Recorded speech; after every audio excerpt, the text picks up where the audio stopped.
Hey guys, Jake Carlson here, host of the Modern Leadership Podcast. Are you ready to focus on amplifying your leadership superpowers? Let's go! Good morning, my friends and fellow elite achievers. Welcome to Modern Leadership. How are you today? So good to be back on the microphone. And let me start out by asking, are you in the transaction business or the relationship business? Think about some of the big companies we all know. Apple, are they transactional or relational? How about Netflix? Your dentist? How about you? Really think about that. I would argue that every successful business has realized they are in the relationship business. Transactions are the outcome. They're the effect of this relationship investment. And my guest today, Brad Compere, agrees. Brad is the co-owner and managing partner of Compere and Gorman, a real estate law firm in Austin, Texas, as well as president and CEO of Capstone Title. When you think of a title company, you may think transactions, not relationships. Brad has made Capstone's core values revolve around love. They love being open and honest. They love their team and members and clients. They love serving others and love learning and growing. And today, he is here to talk with us about corporate sincerity in a commoditized market. Brad, it's so great to have you here with us today. How are you? I'm wonderful this morning, Jake. Thank you so much. How are you doing? I'm doing fantastic. Thanks for asking. And it's going to be a great conversation because this is a topic I think that we need to address more and more often. And the reason I believe this is because as we move into the future, I think that organizations, corporations, companies that can better and more uniquely handle, deal with, work with their customers are going to evolve, they're going to grow, they're going to flourish. Whereas those that think that they can just do transactions are going to die. But before we jump into this conversation, what did we miss by way of introduction? I think you nailed it on the head. I have, I guess personally, I'm married 11 years to a wonderful wife, Chrissy, and I have two beautiful children, son Dylan, who's 8, and daughter Sadie Bell, who's 5, and they'll be starting back in school next week. You know, the crazy thing is my kids have been back in school for a month, but the reason for that is because it's 1 billion degrees here in Phoenix and nobody wants to be home. They all want to be in air-conditioned school. So they might as well be learning. It might as well be. Well, that's great. Well, let's jump into this topic a little bit and talk about this. Now, you do a lot of work with Capstone Title. I mean, this is your baby. This is something that you've been growing and really evolving and working with. And you have this core value of love. And let me ask you first off, when you talk about love in a corporate setting, and I understand that you've got this broad definition, but does that kind of end up sounding a little kind of soft for a business environment? It certainly can. But we certainly don't shy away from that. We talk about love in the context of being honest and open and being accountable and being humble. And then focusing on community and service, and it just kind of all encompassing how we operate and how we think as a company and as a team. And take me back to the roots of this. Is this how you started the company? Is this something that you evolved into? That's a great question. So we started off with core values, and we set them day one, and it was more around kind of how we have now defined love, and that's honesty and integrity and transparency, and it's a commitment to individual relationships and hard work, and it's being sincere and being kind and caring and respectful to our team members and our clients.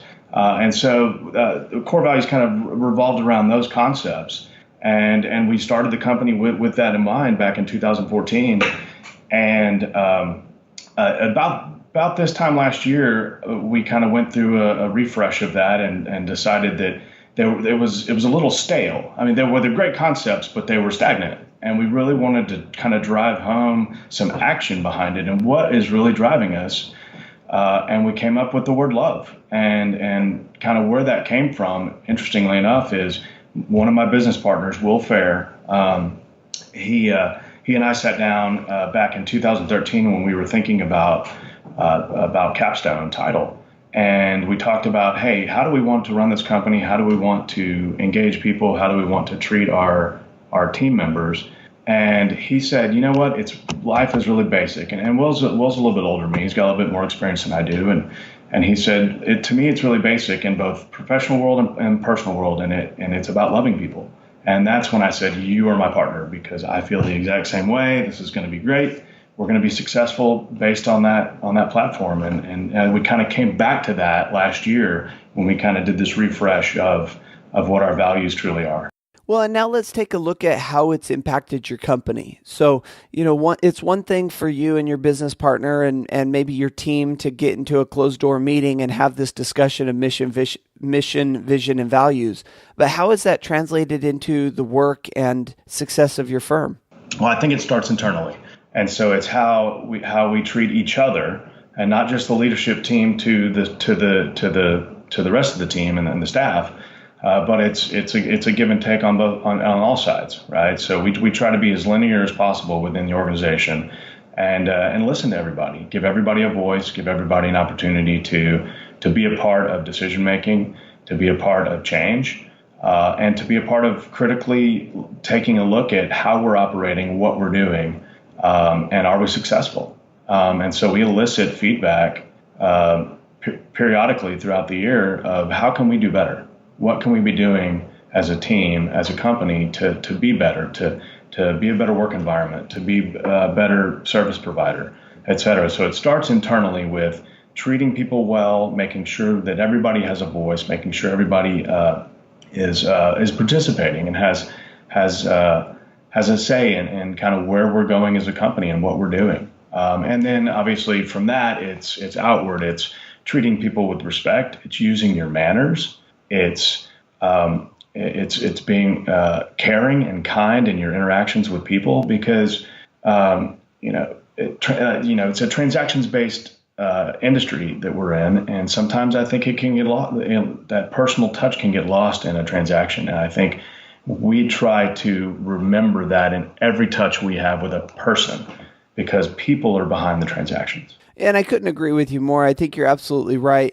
How do you, within your business, take these vision items, this mission that you have, and translate it into key performance indicators? How do you get the staff to be on board, and how do you measure that you're being productive in following this vision? We elicit feedback from customers to make sure that they're having a good experience. And again, that word experience, I don't think I touched on that yet, but we want everybody that touches our company, that has an interaction with our company, to have a great experience.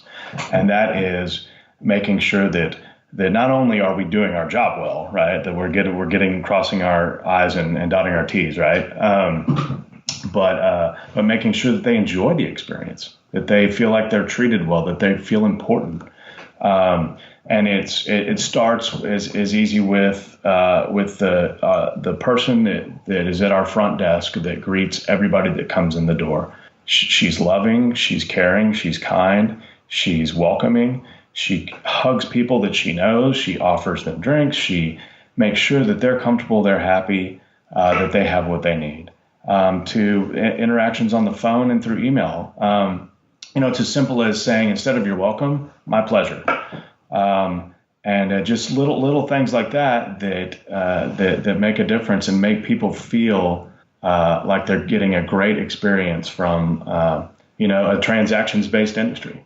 And I'm a big believer that big doors swing on small hinges, or big impact within your company and your business swings on these small, that may at times seem meaningless changes or nuances that you do in your business. And one of the things you mentioned is, a little bit of change in the language of thank you to "my pleasure." And I want to ask you, do you have a procedure? Do you have a policy that somebody, when they're interacting with a client, that they'll say "my pleasure"? Or is this just something that's evolved and has been created in the culture? I guess my question is how low do you micromanage this to make sure that people are following a specific, let's say, script when they're interacting with your customers? We don't have a script, and we certainly are not micromanagers. What we want to do is, it starts with hiring, right? It makes sure we're bringing on board people that have great character, that believe in these values, and are not afraid to say the word love in business, and are not afraid to treat people with love. And so we want to make sure that at the interviewing and recruiting and hiring process, we are bringing on board those people that we know are buying into our vision and our love. And then second, it's consistently talking about it in meetings and in group settings, the importance of these details, right? There's not a script, and I will never do a script because I don't believe in that part of micromanaging. I think it needs to be more genuine. I think it needs to flow more organically. I can't ensure that it happens every time, but I do know that we talk about it pretty consistently throughout the year, and encourage everybody to have that additional piece of genuine respect and caring and kindness for our team and our clients. And the important thing that you said there for me is this consistency, that you constantly or continuously are bringing it up in the team meetings and the interactions.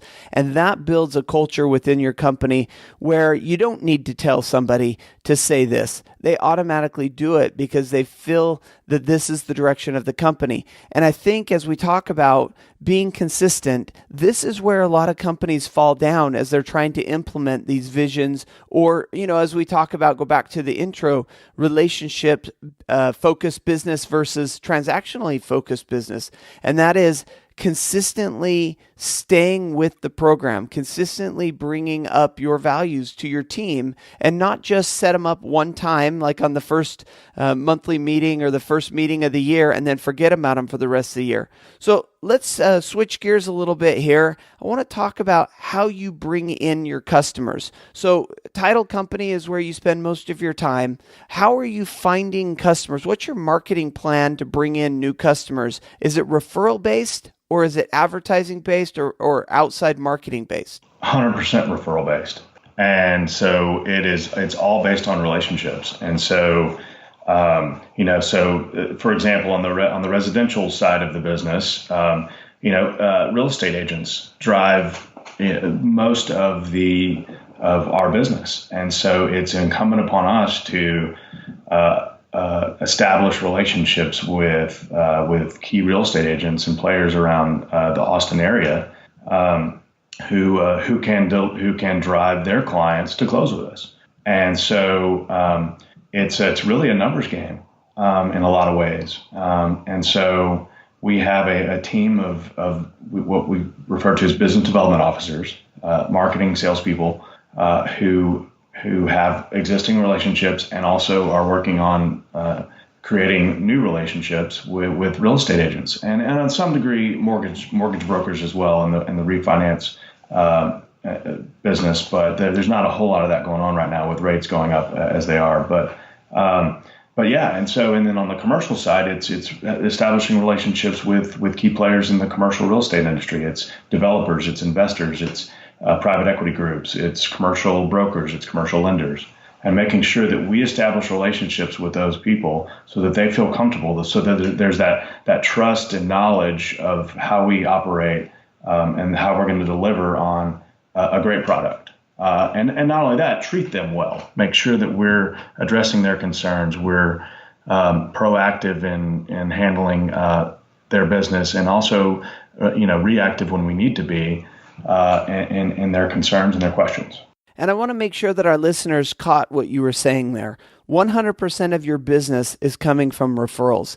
And I don't know how many are sitting listening to this and thinking, well, my business isn't a referral-based business. And I would argue that you need to reapproach your marketing.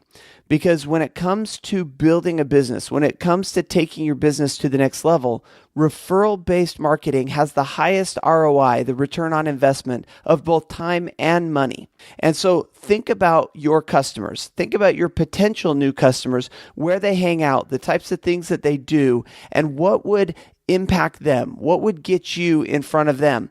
And my guess is that you will identify, like in Brad's case, he talks about real estate agents, or he talks about mortgage brokers, or he talks about those in the industry that are connected to people that are going to need his services.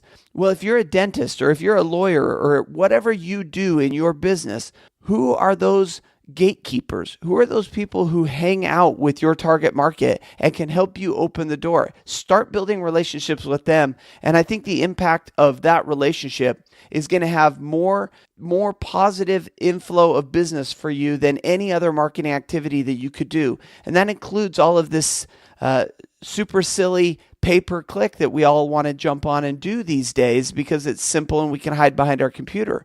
The reality is relationships are still vitally important. So Brad, I want to take you back a little bit, not talk about your company so much, but just talk about you as an individual and ask you, how did you come about learning this relationship? Do you have a story or something that happened in your experience that really taught you that relationships matter even in a commoditized transactional business? Well, I think, on a personal note, I've always been a relationship person.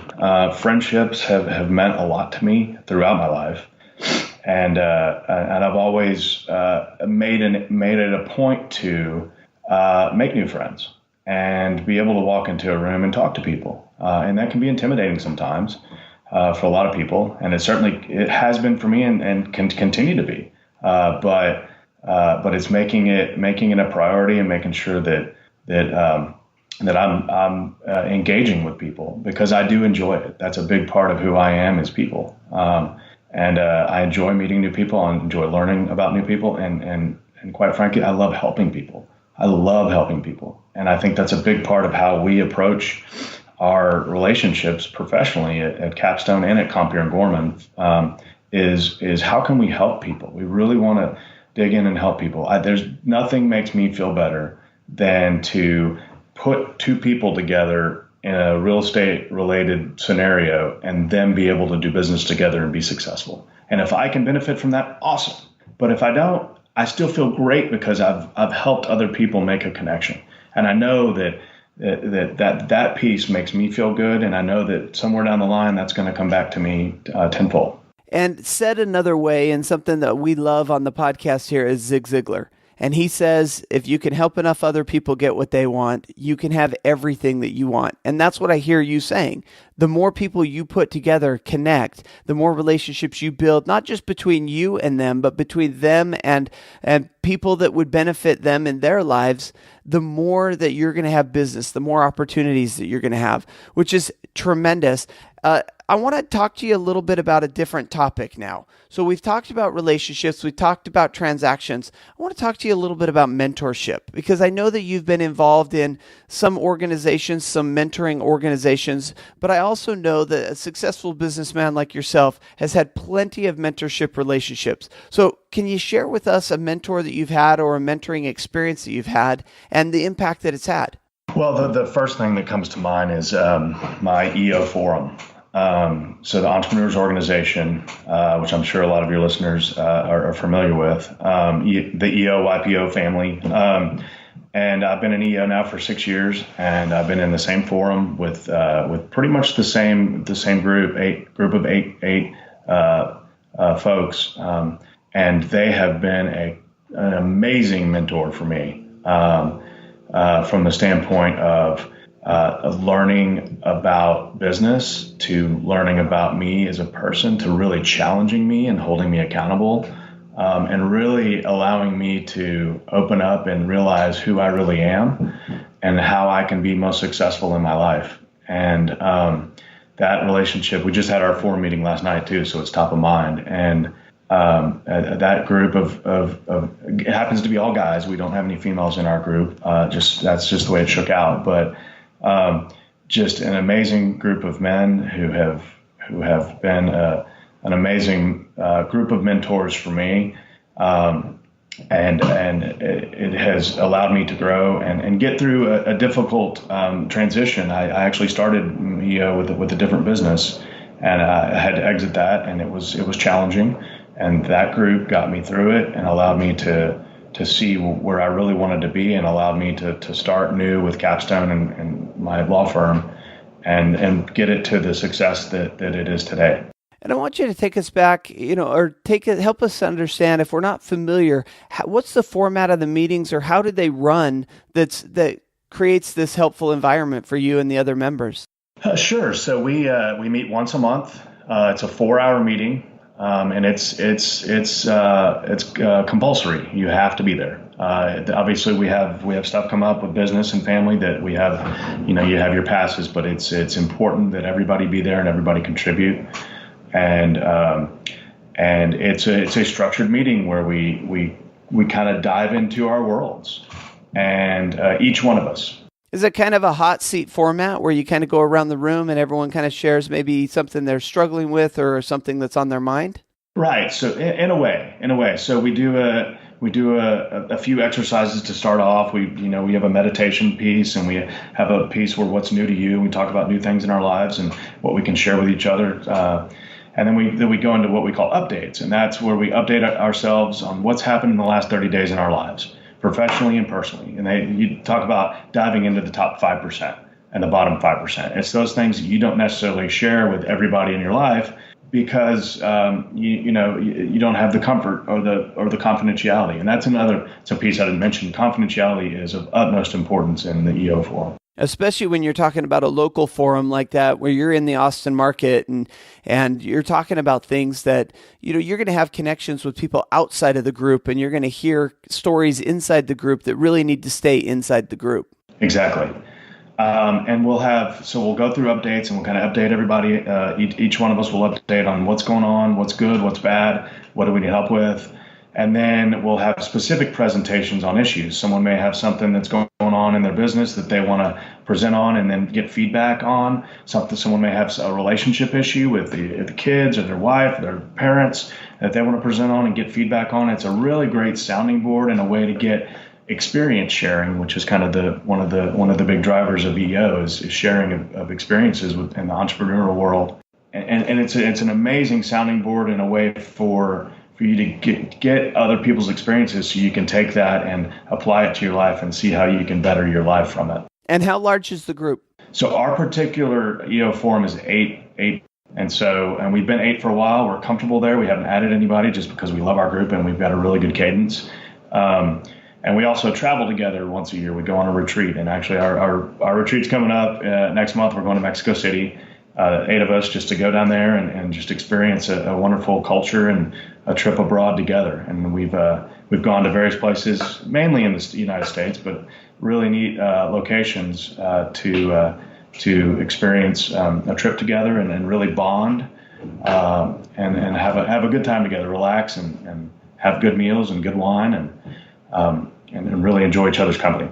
And this is so vitally important that all of our listeners need to think about how they can create this type of environment for themselves. Now, you may not join EO. You may find a different organization. You may start your own. But the idea here is to surround yourself with people who are helping you get to the next level. You become part of what you're around. And so intentionally surrounding yourself with business leaders, hustlers, people who are going after, success and are really driven, you'll get caught up in that tide with them. You will rise with them. And so, focus on surrounding yourself with people. Now, if you could put together a meeting or a mastermind or a meetup or something where you're getting together on a consistent basis, where you're traveling together, where you're building these relationships and that trust factor comes in, the honesty factor comes in, well, all the better.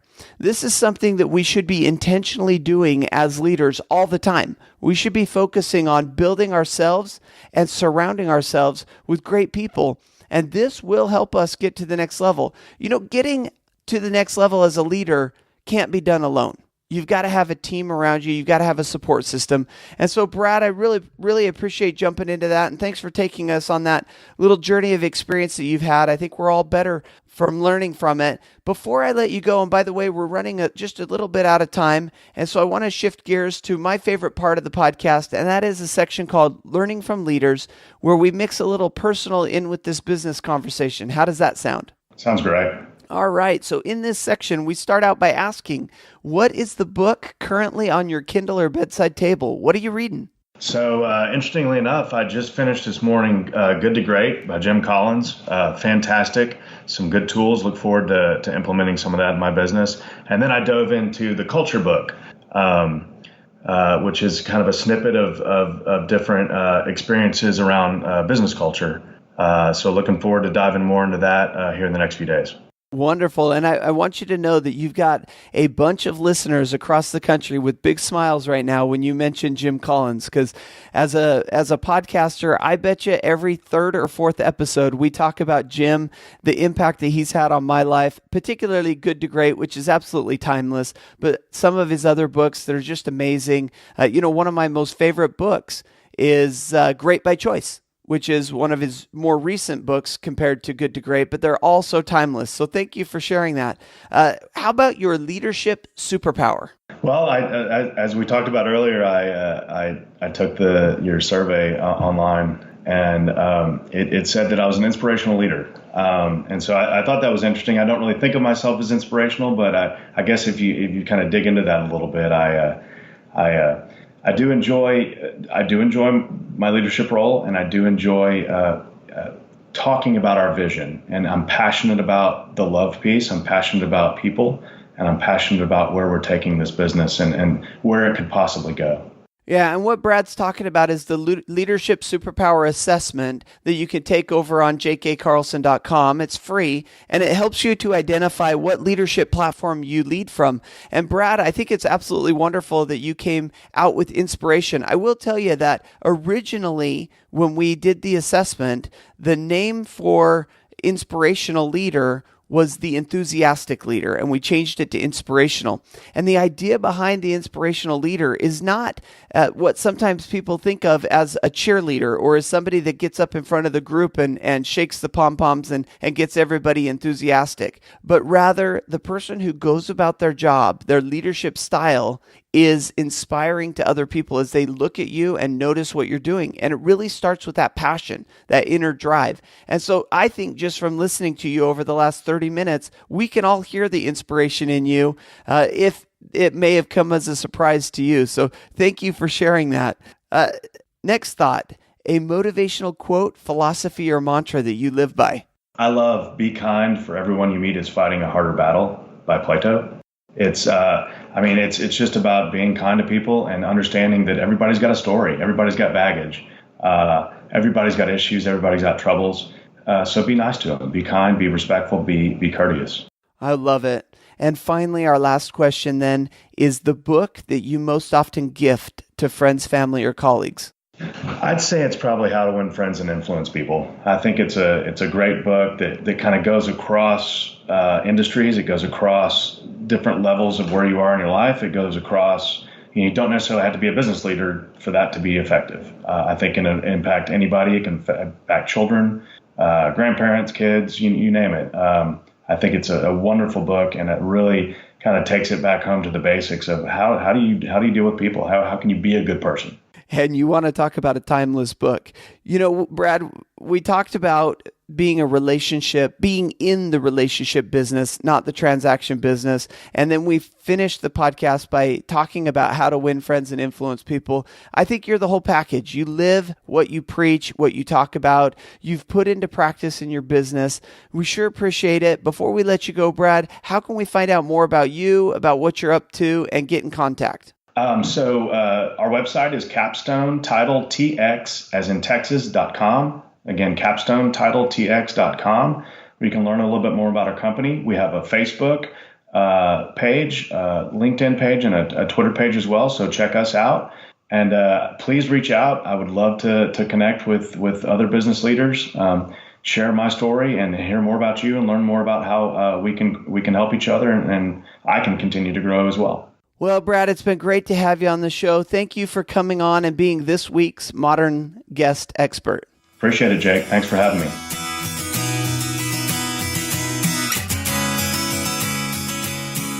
All right, my friends, what did you think of that? Sure appreciate Brad coming on the podcast, talking with us about relationships and also about mentoring. Also about building a network or a mastermind around you that can help take you to the next level. I'm a big believer, as you could tell during that podcast, that we as leaders, that we as business owners need to surround ourselves with people who can help take us to the next level. It's all about relationships. It's about relationships in mentoring. It's about relationships in transactions. It's about relationships in marketing.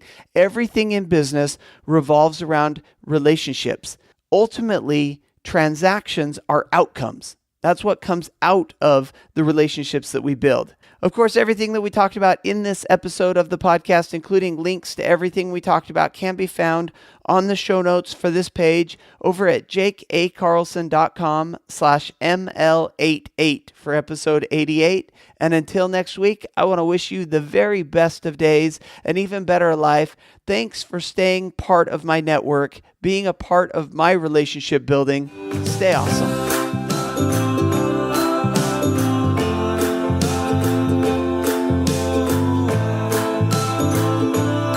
Thanks for listening to the Modern Leadership Podcast. You can find me on Facebook at Speaker Jake, on Twitter at Jake A. Carlson, and of course the website, jakeacarlson.com. See you there.